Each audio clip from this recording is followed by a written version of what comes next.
nagpangabuyog sa sarili mo, dagdagan mo pa ako, na makabulig ako. I will use my life, I will offer my life to you. Ang mutong sultan.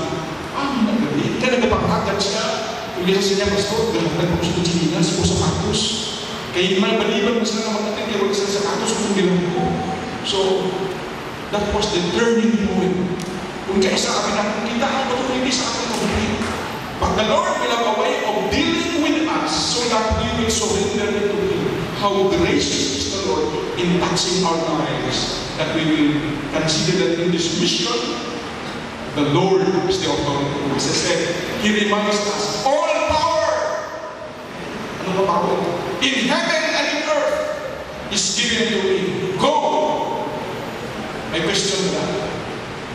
Can we question the Lord?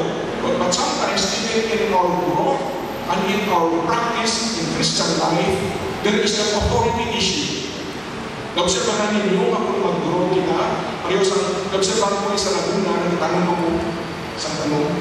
Ang first 5 days sa tanong, kabigkadasig sa katumo, ang mga dako maglusok. Kada adlaw makita mo ang diferensya ng ituro sila. But there is a time na those until and grow. Wala ka nagdagdag ng damo. Ako mag-uusap ko na, idag lang ito, galusok. Ako na. Pero may stunted grow. Pareho man sa ating Christian life and even in our work with the Lord. There will be a time that the Lord will send frustrations and difficulty and problem so that we will not become so proud and be dependent upon ourselves, thinking that it is us. Ako nagpadako sa church. Ako nagdulo sa name. In the frustration and difficulty, the Lord is telling us, it's me, the authority. Yield to me. Depend on me. I am the authority.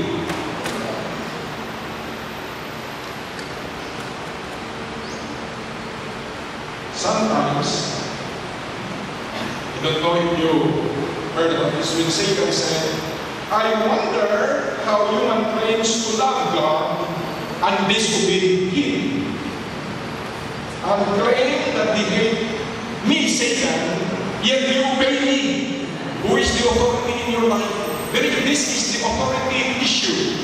So that's why if we consider this great commission that Jesus has preached, it is clearly embedded in that there is the basic, the fundamentals of great commission.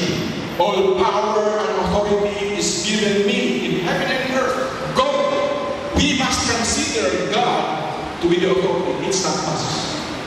Sometimes we ask our father and mother, will I dedicate my life? Will I be missionary at New Tribes Mission? Will I become a pastor? No, it should be the Lord. Number 2,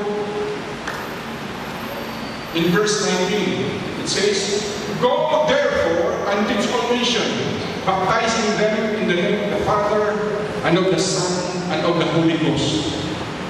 Not only that God is the authority, number 2, this is also the fundamental, biddable to the Lord's command. What is the meaning of biddable? You look at it, dictionary.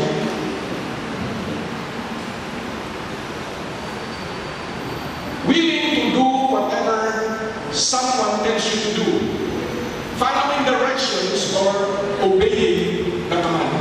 So, number 1, God is the authority. Number 2, we should obey the Lord. Go! But you know what? How do we measure obedience?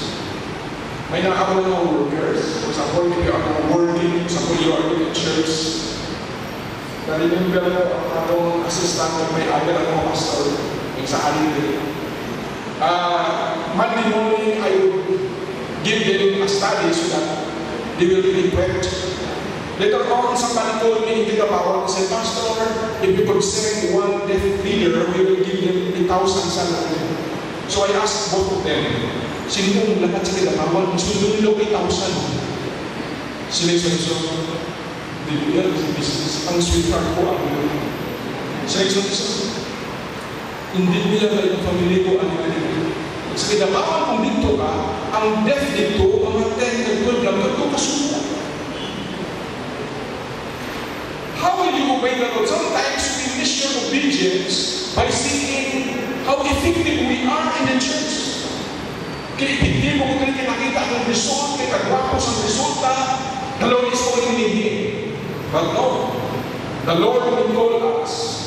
But those evidences of success in your work may not be the reason why the Lord is telling you are obeying or you are in obedience to the Lord's command. And so here we will notice what should be the base of obedience. It is not how effective we are in the work. Gusto mo, effective ako sa effective. But because the Lord calls me to minister among the deaf, I have to obey. So you know what?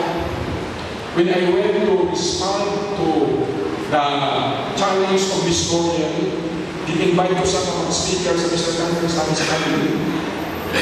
So sabi ng historian sa akin, where are the men?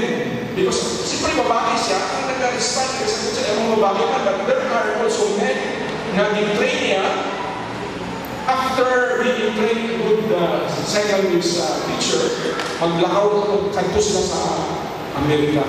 Kung marunong ka mag-sign language, mabili ka sa Amerika.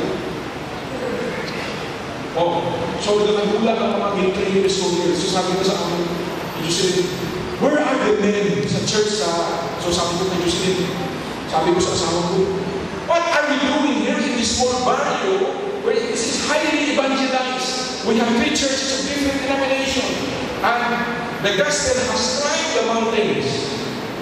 We might as well ask the Lord if He leads us to go to the deaf ministry. You know what happens? Are we obeying the Lord because of the result in the present work? Sinisi sa gigala ko sila. Galang sa masakat na kami sa bukid. Kabalo ko mo, naghabok ang mata ni Mrs. ang bibig. Kaya hindi siya gusto. Kasi I have the gift in music. How will I appreciate this? Hindi basta makarinig. Totoo? Gusto niya, Lord, I will be willing to serve you here in the city. Here in Bible school. Kami naman ang mga study before sa music. Nagdaog daw sila kanila daw. Nagdaog sila rin sa iyo. So, si Mrs. nagtagimakan siya sa pwede ko pamilya sa iyo kaya nag-aulang ko gawin sa bukid. Bihibig na isa sa mga kabuto sa school. Pamalo ko muna ng ako. May dagdag pa ang mga relatives, ang mga utol niya, mga karintin ang Muslim. Manakak ka mo dito sa bukid? Sa mga anak ka mo! Ano yung bata? Mag-apak na.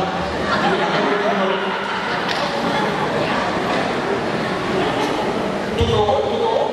No, it's not. Now, there is a recent survey nga ang bata na hindi nagahambal months before that, kung tuduan sa sign language sa salita, kung may sign language siya, he will be 10% ahead of those who are not signing. That is the news happening. So, bakit mo lang makatagahambal ng bata? Hindi yung ipagpalitok sa salita. Sign language, makaintindihan ko. That is now the modern is happening. Gin-apply na muna sa amon ako. Bata ni GR. Mabilis na pinag may program na gusto sa mga tao kay nag-sign language. Ang pinsa natin sa una, backward. Kadto dito sa deaf ministry. Napakapakin ang bata nyo. Mali. Obey the Lord.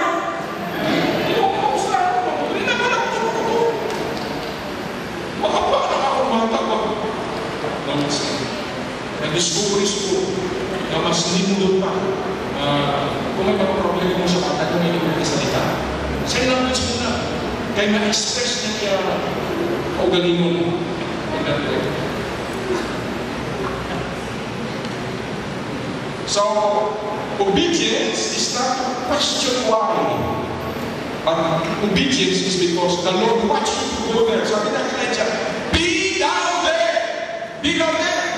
Kung maglakit ka, wala ka provision. Belum ko si Jonah. Sige, Jonah, go to Nineveh. Kasi Jonah, opposite. Kaya bibigyan opposite. Bibigyan opposite. Nagkato siya sa opposite sa Nineveh. But there, he found the provision. There is the Lord's will. That is rationalizing God's will.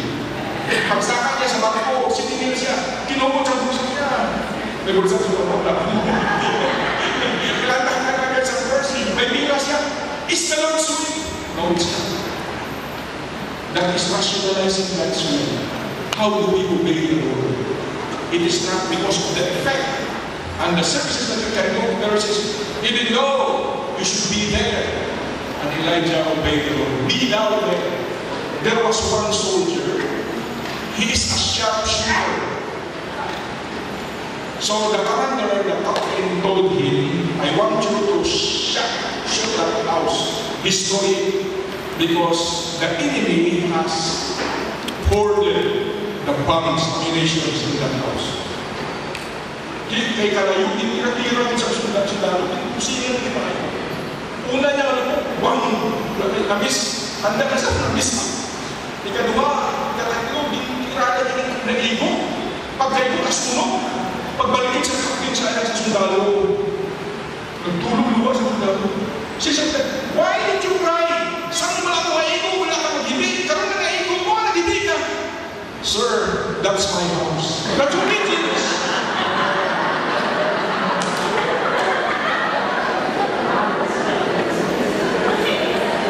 Will you do that to the Lord?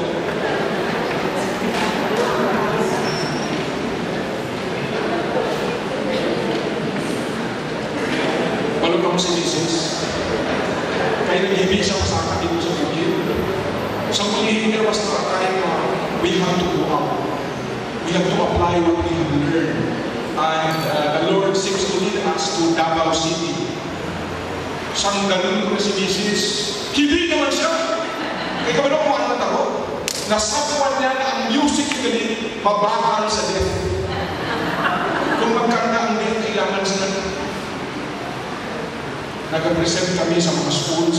May mga schools kami nabisita sa akin.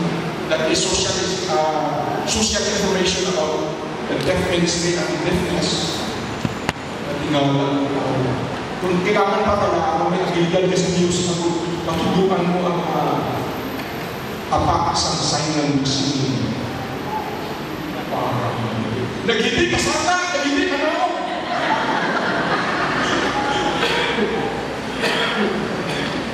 Will you obey the Lord? That's the fundamental. The Lord is the authority. We should obey the Lord. And then thirdly, in this Great Commission, in verse 20 it says, this is the main goal. Make disciples of all nations, teaching them to observe all things I have commanded you. What is the fundamental mission? The fundamental mission, the basic mission is not to build a church, a beautiful church like this. The fundamental of mission is to reach other people for the Lord, to be a disciple maker, to coach them, to teach them, to coach the people for the Lord, to train them for the Lord. It is not just evangelism and leave them there. Evangelism, lalakas ang gospel, kabayaan mo, that is not. The main goal of this Great Commission is to make disciples for the Lord. Wala ka mong problema sa 13th century. Ang mga churches na hindi behind. Kami mga churches may mga changes. May mga churches na mag-meeting sila. Ano yung mga? We are not able to reach our youth. They love the word. They are enjoying what's happening in the word. How can we have them in the church? So mag-isip sila. Ano yung mga? Kailangan may drums. Wala. Nagatibang niyaya ang mga pastor ang demon. Ano demon ka? May narinig ako mga pastor sa Davao. Sila niya, pastor, amo niyo, makadto ako sa mga pastor na isa-isa katuan ko. Kapag magutong ko sa pastor, siguro po may mga 20 messages ka lang sa imo na experience na buha ko. ihatag mo sa ako, i-gather ko. Nag-pastor, amon mo sa church. Sigurado mo nag-wapong si Bahanda. No, that is not. That is manipulation. All we have to do is to depend upon the Word of God and the Holy Spirit. Hindi na ka manipulate. Ang result, hindi mo. Pagwali kayo na ni isa-isa. Tinulungan ko siya, let's open our Bible in the book of Isaiah, chapter 6. Looking. Ba't ba ako message? May nag-prepare ako sa kanya, kapag-inis niya. Speaker ka daw sa pananata. Dapat daw kami sa akin yung panahon mo. Sabihin siya, may posibility ay lang na magpariyo ang text. Pili, pero lain-lain. Kasi lain-lain ang nationality. Kaya lain ang upbringing. But the point is this, we have to depend upon the Word and the Holy Spirit, not on the manipulation. Hindi na mapapagawa ko simbahan. Kung effective na ang membro mo, hindi na ako simbahan. Hindi mo na ako ng simbahan. Hindi mo na ako, how do we program the church para madala natin? Kasi sa mga tigulang, na ano man ang nasong precious na kadugay, ang akainis ko, masakit. Kaya ako sa ating mga simbahan. May nabasa ko siguro mga tawag nila. Tuneless preaching. What's that? Na before mag-message, may aga pastor nila na worship pastor, siya ang mag-in-tune sa church atmosphere. Hindi ka naman sabi. Kung ako manay, doon kami sa mga pastor, na dapat ang leader, siya lang ang responsible mag-temperature sa church to make ready for the preaching of the gospel. Kung sa muli nag-advance na hindi lang preaching pastor, may aras ko, worship pastor, nag-ibog pa. Ano tayo? I am the worship pastor. I cannot go on preaching. I will prepare the church so that before the preaching of our pastor, sigurado dito na ibang puso. No, it's not. It's the Holy Spirit. It's the Word of God. That's the basic. Isa na kailangan. Magpaduwi-duwi na kanta ba? Praise and worship muna ba? Huli-huli ka lang. Sila sa kulang kapoy mo naman. Mungkul mo yan. Sila sa papa, ay, ikaw sinabayaan ka mo. Masahin mo yan sa iktos. Masahin mo yan sa ikili. Masahin mo yan sa may drum. Wala mo na nakita na drum. That's the basic. Make disciples of all nations. The last, sabi ko, di ba ba?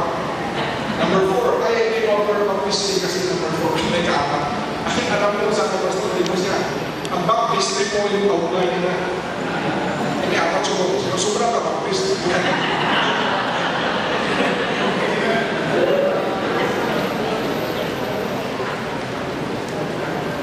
Number 4, divine partnership. O, ibig A, authority. B, be devoted to the Lord's command. 3, coach the people for divine partnership. Fully trusted. Will you trust the Lord? Sabi sa verse 20, teaching them to observe all things whatsoever I have commanded you. And lo, I am with you always, even to the end of the world. You know what? When I read this and I was studying this, doon tinugnawan ang puso ko. Ano man? Ginuuso ko, kabulay sa pagbarong sa ako na, dan mo. Di ba naman magsuko ka? Gabriel, kung tayo si Mary, katuloy si Maria. Wala mo sa kiugdan. Kami ka mga pastor. Palakto niyo, ugdan mo. Kulbahan ko kay Basi, kabulay niyo. Nga makapuli na ginoo. Kasi niya, and lo, I am with you always, even to the end of the world. Kaya kung wala ang Diyos, you will be a failure. Amen. Amen. And His presence is both a comfort and a warning. His presence is necessary. May akong assistant, ginapadala ko sa akong postela. Kada Domingo, ginapamasaya ko sa 200. Balik-balik. Tutulong ng mga deaf ko, mga 12, 14. So, story itong 500, gamitin mo. But then we notice that the Lord says, go and lo, I am with you. Hindi 500. The presence of the Lord. Sabi ni Jabez, Lord bless me and Give me your open hand. Dito yan, sobra pa sa kay Jabez. Wala ka man nag-pray si Jabez na. Give me your open hand of provision. Bless me and be with me with your open hand to bless me and make this work, my family great. But here the Lord said, I am with you always. The Lord's presence is with us. Hindi lang ito lang. Dala mo na absolute lang sa tira may anak kay Jesus Christ. Next story, Pastor Sam, kating nga na nag-start sa work. Wala sa kwarta. May deadline na parang wala siya. Sulog na siya. Magsubilaan siya sa pastor, ginasuklayan niya. Because the Lord is with you. He will go with you. That is His promise. And lo, I am with you always, even to the end of the earth. And you will notice that in Psalms 16:11, thou wilt show me the path of life. In thy presence is fullness of joy. And in thy right hand there are pleasures forevermore. Kabudlay ba sa kabudlayan sa mission? Ang ginagamit ko sa mga example illustration sa mga pastor ko sa kanilang kabuliting pastor o hinubiyang sa mga times. Kaysa ang bayaan ng ilauma, nagsiling niya mga ulog lang na isip ko maglakaw pa sa mga times. Itanan sila nag-graduate ang naman niya. The Lord's hand will not be sure. The Lord's presence is with us. May the Lord bless us considering this fundamentals and basic of Great Commission. Shall we pray? Heavenly Father, we thank you for your word. May you have been spoken to our hearts, touch our heart, O God, and enable us to consider that you are the right owner of our life. You have the authority to dictate upon us what to do. May we be obedient, Lord. And may we indeed do the work, considering that you are with us.